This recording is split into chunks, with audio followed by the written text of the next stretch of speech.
sur cette deuxième vidéo des contes et légendes sur la chaîne Les Bras de Morphée. Je vais te lire ce soir et aujourd'hui deux histoires. La première sera celle de Perséphone ou la naissance des saisons. Puis je te lirai l'histoire du géant et de l'homme. Comme je t'ai indiqué, je vais commencer en premier par Perséphone ou la naissance des saisons. Commençons. La déesse Déméter, protectrice de la nature, avait une fille unique qu'elle chérissait. C'était une très belle enfant, fraîche comme un bouton de fleurs et rosée comme les fruits qui mûrissent lentement au soleil. Cette jeune fille s'appelait Perséphone. Notre déesse attentionnée passait beaucoup de temps avec l'adolescente. Elle lui enseignait les secrets de la terre, lui parlait des céréales, des légumes et des fruits qu'elle faisait croître, et la vie suivait son cours. Pendant ce temps, au royaume des morts, le dieu Hadès observait Déméter et sa fille. Il avait remarqué la beauté de Perséphone, et il eût espéré secrètement l'épouser. Il conçut pour cela un astucieux stratagème. Comme cela lui arrivait fréquemment, Déméter partit en voyage. Hadès fit alors fleurir une multitude de narcisses. C'était une belle journée. Perséphone sortit avec une amie. Elle flânait, insouciante, dans la campagne fleurie de narcisses, s'attardait pour faire un bouquet, s'éloignant ainsi de sa compagne. Cet instant fut propice au dieu des morts. Alors qu'elle se penchait pour ramasser une fleur, le sol s'ouvrit et Hadès surgit dans toute sa splendeur. Perséphone, surprise, ne put alerter son amie, et elle fut emportée dans les profondeurs de la terre. Nul ne pouvait sortir du monde souterrain sans le consentement d'Hadès. C'était un lieu terrible, peuplé de monstres et d'ombres. L'air y était irrespirable, plein de gémissements, de souffrances et de cris, auxquels succédait parfois un sinistre silence. En découvrant cet univers, si différent de celui qu'elle connaissait, Perséphone ne put retenir ses larmes. C'est ainsi qu'elle devint reine des enfers. En revenant de son voyage, Déméter s'alarma de ne pas trouver sa fille chez elle, comme elle en avait l'habitude. Alors, la déesse de la nature quitta l'Olympe et partit à la recherche de Perséphone. Déméter était si triste d'avoir perdu son enfant qu'elle refusait de faire germer les graines. Plus rien ne poussait, et les hommes et les animaux mouraient de faim. Puis, un jour, enfin, la déesse apprit le nom du ravisseur. Indignée, elle alla trouver Zeus et demanda qu'on lui rende Perséphone. Depuis longtemps déjà, Zeus était inquiet.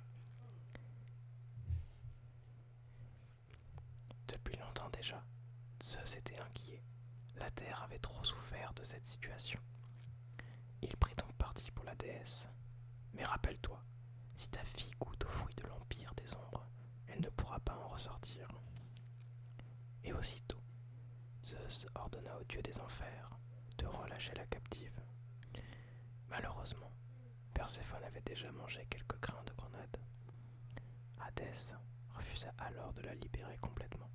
Pour revoir sa mère, la jeune fille dut promettre de revenir régulièrement près du puissant dieu.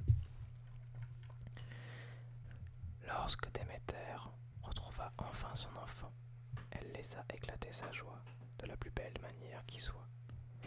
Elle fit reverdir les champs et recouvrit les arbres de fleurs et de bourgeons. Quel soulagement alors pour les hommes, les femmes et tous les animaux. Mais Perséphone ne pouvait rester plus de 4 mois auprès de cette mère aimante et généreuse. Et la séparation qui s'ensuivit fut un nouveau déchirement pour la déesse de la nature. Elle ne supportait pas de voir la mort s'emparer de la beauté de son enfant pour la garder si longtemps enfermée dans le triste royaume des morts. Perséphone siégeait alors auprès d'Hadès. Elle gardait sa fraîcheur et sa beauté, mais, si loin des plaisirs du monde vivant, elle prenait un air sombre et tragique, jusqu'à ce qu'elle retrouve sa mère. Petit à petit, la nature, les mortels et les animaux se sont habitués aux allées et venues de Perséphone. À chaque printemps, Déméter retrouve sa fille pour 1 ou 2 saisons seulement.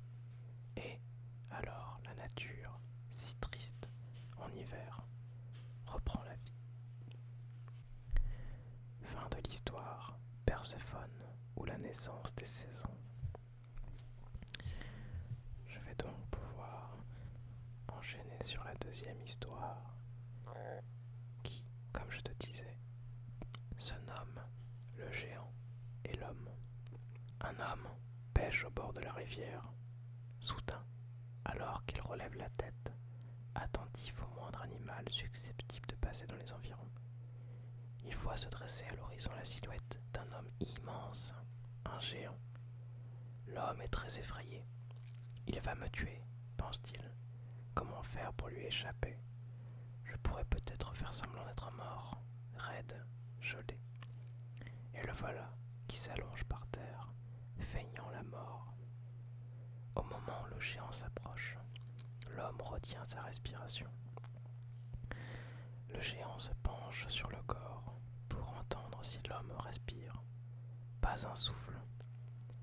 Pour s'assurer que l'homme est bien mort, il l'empoigne et le secoue dans tous les sens. Il ne bouge pas du tout. Il est bien mort, pense le géant. Il attache son fardeau avec une lanière de cuir et le jette sur son dos. L'homme contracte tous ses muscles pour avoir l'air gelé. Il fait de grands efforts pour rester bien raide et retenir sa respiration le plus longtemps possible. Ainsi, il a vraiment l'air d'être mort de froid. Au bout d'un moment, le géant, son fardeau sur le dos, traverse une région plantée de nombreux petits saules rabougris. L'homme, qui entrouvre les yeux de temps en temps, a une idée en apercevant les arbustes. Si je m'agrippe au sol, le géant se fatiguera et finira par me laisser sur place, se dit-il. Le voilà qui s'accroche aux branches. À chaque fois que le géant, sentant sa marche ralentie, tire, l'homme lâche la branche et le géant trébuche. Après avoir failli tomber plusieurs fois, le géant s'arrête pour se reposer. Il se demande pourquoi il a tant de difficultés à progresser, lui qui d'habitude fait de grandes enjambées. Pris d'un doute, il tend l'oreille pour savoir si l'homme est vivant. Rien, pas un souffle. L'homme retient sa respiration du mieux qu'il peut. Le géant se remet en marche.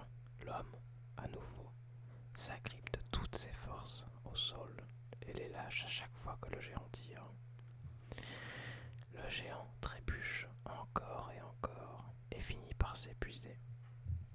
Harassé par des heures de marche difficiles, le géant arrive enfin à sa grande demeure. Il range l'homme debout près de l'entrée, puis, exténué, il se couche sur la plateforme qui lui sert de lit. Sa femme, géante elle aussi, voit la viande fraîche rangée dans l'entrée et va chercher du combustible pour raviver les flammes de la lampe à l'huile. Le pauvre homme ouvre discrètement les yeux pour voir ce qui se passe. Du coin de l'œil, il aperçoit la femme qui s'active. Il comprend qu'elle prépare le repas et que le repas, c'est lui.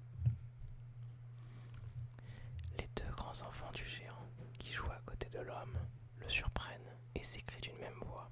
« Père, notre dîner est tellement frais que ses yeux viennent de s'ouvrir. » Vite, l'homme ferme alors les yeux et se fige. Le géant le regarde et répond « Mais non, il est mort, et bien mort. » L'homme est vraiment effrayé et se demande comment il va pouvoir s'en sortir.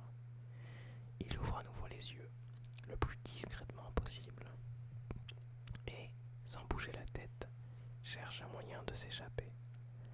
Il aperçoit sur le côté la grande hache du géant. Elle est tout près, se dit-il. Si seulement je pouvais l'atteindre. Tout doucement, avance la main en tâtonnant. Les deux enfants le voient et s'écrient une nouvelle fois. Père, notre dîner est tellement frais que sa main frémit encore.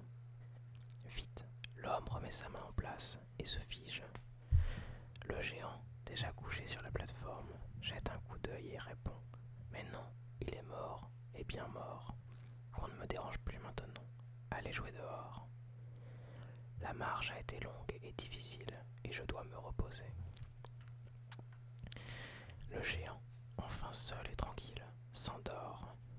L'homme patiente, terrorisé, jusqu'au moment où il entend enfin les ronflements du géant. Il se saisit alors de sa hache et le tue pendant qu'il est endormi.